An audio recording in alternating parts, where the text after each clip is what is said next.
My name's Kat, and I'm the children's librarian here at the Tewksbury Public Library. Thank you so much for joining us for our very first kids cooking class. I was going through some of my recipe books here, and the Betty Crocker Kids Cookbook has one of my favorite recipes ever. They are called, in this, mouth-watering cinnamon muffins. But when I used to make these as a kid, we always called them donut muffins because they kind of taste like a cinnamon sugar donut. So I got real excited, and I hope you are too. We are going to make donut muffins today. I have my recipe book here. I have already sprayed my pan clean with non-stick spray. But the very first thing we have to do, of course, is if you have long hair, you need to tie it up. If you have long sleeves, you have to roll them up. And you have to go and wash your hands because we're going to start with a good clean surface and good clean hands.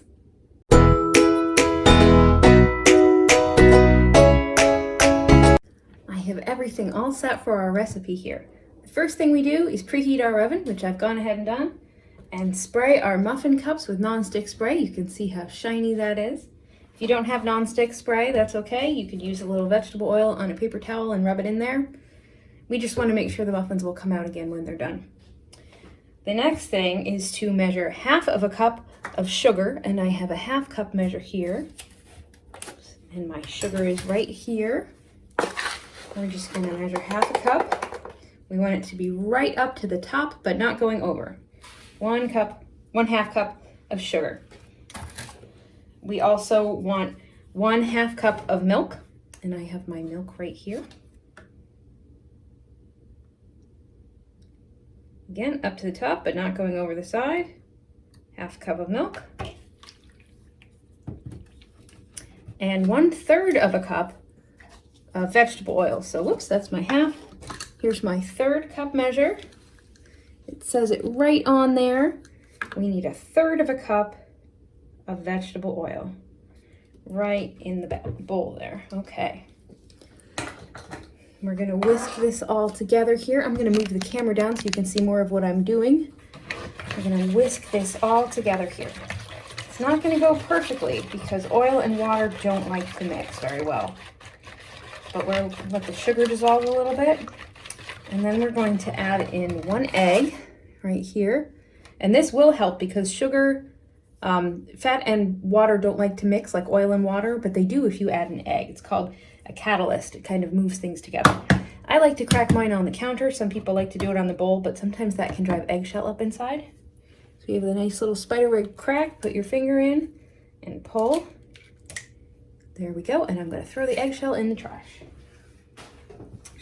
Then we'll whisk this together, and you'll start to see that the egg makes the water and fat play nice together. So now it's all one nice liquid, all the same color. It's not trying to separate anymore. Okay, so those are our wet ingredients. When you're baking, the sugar always goes with the wet ingredients. I don't know why, it just does. And then we're going to take our dry. So we need 1.5 cups of flour. And the way to measure flour is to put it in the bowl. There we go. Put it in, load it up, and then take something flat, like the side of a spoon, and flatten it out and try and make it all go back into the bag and not all over the counter. So that is 1 cup. And then we need another half. It's 1.5 cups. And again, we'll scoop and then sweep is what they call it when you try to make it so it's nice and even. There we go. 1.5 cups of flour right in the bowl here.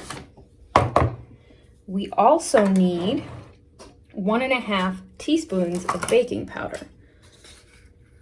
This is going to go pretty much the same way because in the baking powder there's a little lip on the lid right there.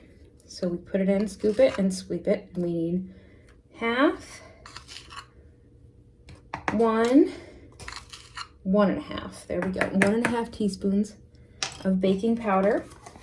And then we also need 1/4 teaspoon of nutmeg.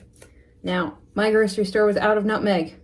I got apple pie spice. This has nutmeg in it. It also has some cinnamon and some allspice, and it smells really delicious. We're just going to put 1/4 teaspoon of that in there. If you don't have nutmeg, that's okay. You don't want to substitute too many things, especially when you first start out baking, but one spice for another is usually all right, as long as it's in the same kind of family. You know, you use that for pies, we're making muffins, it's okay. Now the recipe says we want to mix this until it's just wet, and it will be a little bit lumpy. Looks like we're there. And the next thing to do is to scoop this into our muffin cups. It says about 2/3 full. If you're using a mini muffin tin, you'll get about 30. We should get about 12 with a regular size muffin tin. And we'll see if we can't get them as even as we can. So these came out pretty even. You can tell a little bit that I used a spoon to take some out where there was a little bit more batter in one and put it into a cup where there wasn't quite as much, but that's okay. They'll all balance out in the oven. We're gonna put these in our preheated oven for 25 minutes while we check on it. And then while they're baking, we have 2 things to do. One, we need to melt some butter and put together some cinnamon sugar in a bowl. And 2, I need to clean my workspace and all my dishes. Everything's a mess. I went ahead and cleaned up the kitchen and put away all the ingredients we finished using. It's a lot more fun to enjoy your baked goods afterwards if you don't have a pile of dishes to look forward to.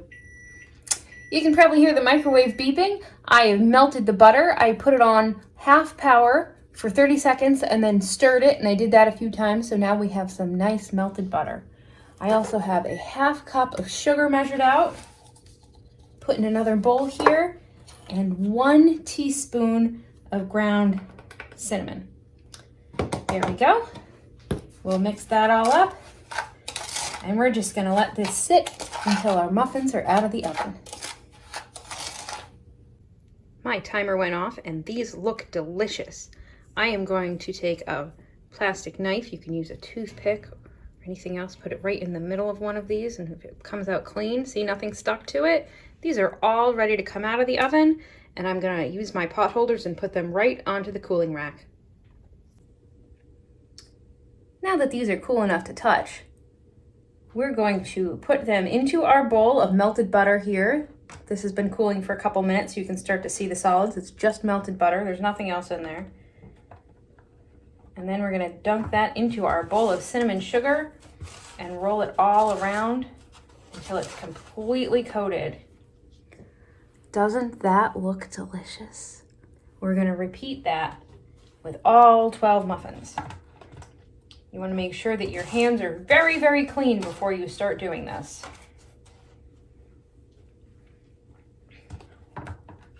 You want to make sure that the muffins are cool enough to touch and the butter is cool enough to touch. That's why we melted the butter while these were still in the oven, so it would have a chance to cool down. And we're just going to go through our whole batch and make them all delicious cinnamon and sugar crusted donut muffins. Thank you so much for joining me today, my friends. I hope your muffins came out as well as mine did. I'm gonna go give these to all the librarians. You can follow us here on YouTube for our next cooking class, which will be next month, and lots of other science, arts, and crafts videos and all sorts of things. And also follow us on Facebook, Instagram, and Twitter at Tewksbury LIB to see all the fun things we do here at the library. Have a great day.